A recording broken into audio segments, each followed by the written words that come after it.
বলছেন, মসজিদে আজ কাতার বেঁধে নামাজ পড়ে গরিবেরা, উপবাসের কষ্ট সয়ে রোজা রাখে গরিবেরা। বাস্তবে তো তাই। আজকে যাদের ধন সম্পদ আছে তারা ধনের নেশায় কি হয়ে আছে, বিভোর হয়ে আছে। টাকা পয়সা আছে, এখন কি মসজিদে আসার দরকার আছে? সবকিছু তো আছে। বলে মসজিদে আসতেছে কারা? যাদের টাকা পয়সা নেই, ওষুধ বিসুখে আছে, পেরেশানির মধ্যে আছে, তারা মসজিদে আইতেছে, নামাজ পড়তেছে, সালাতুল হাজাত করতেছে, দোয়া করতেছে। এজন্য উনি বলে, মসজিদে আজ কাতার বেঁধে নামাজ পড়ে গরিবেরা, উপবাসের কষ্ট সয়ে রোজা রাখে গরিবেরা।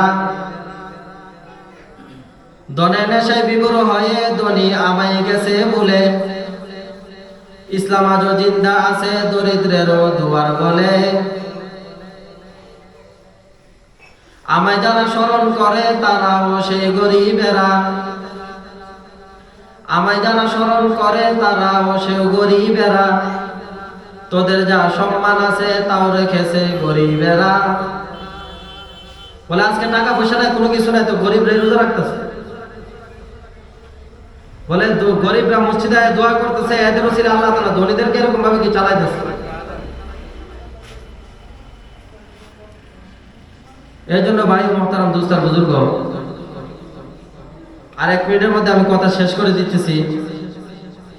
তো আমার কথার খোলাসা হলো, মানুষ আজকে দুনিয়ার ভিতরে যেই 2টা জিনিস নিয়ে পাগল, এটার মধ্যে একটা হচ্ছে যে কিভাবে আমার ধন সম্পদ বাড়ে, নামাজ ছুড়ক, রোজা মিছক,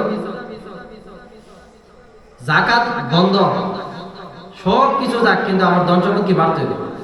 এই ধন সম্পদের জন্য কেউ চুরি করতেছে, কেউ ডাকাতি করতেছে, যদি মানুষ হত্যা করতে হয় মানুষ হত্যা করতেছে, কাউকে আহত করতে হলে আহত করতেছে, সব কিছু করে যেন আমার ধন সম্পদ কি ঠিক থাকে। আজকে মানুষ এটা চায় না, এটা চায়। আরেকটা জিনিস চায়, সেটা হচ্ছে যাতে আমি কখনো কি না হই, অসুস্থ না হয়ে যায়, কখনো যাতে কি না হয়, মারা না যায়। আমি যেন অনেকদিন বাচ্চা থাকি। আজকে একটু জ্বর হলে দৌড়ে ডাক্তারের কাছে, না জানে মরে দেখে।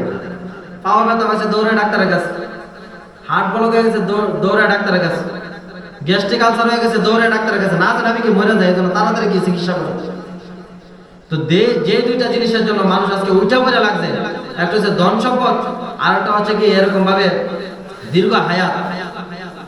তো রাসূল সাল্লাল্লাহু আলাইহি ওয়াসাল্লাম যে কথা বলে গেছেন যে কেউ যদি এরকম ভাবে পিতামাতার সাথে ভালো ব্যবহার করে, আত্মীয়তার হক আদায় করে, তো আল্লাহ তাআলা তাদের হায়াতের মধ্যে বরকত দান করবেন, তার রিজিকের মধ্যে বরকত দান করবেন।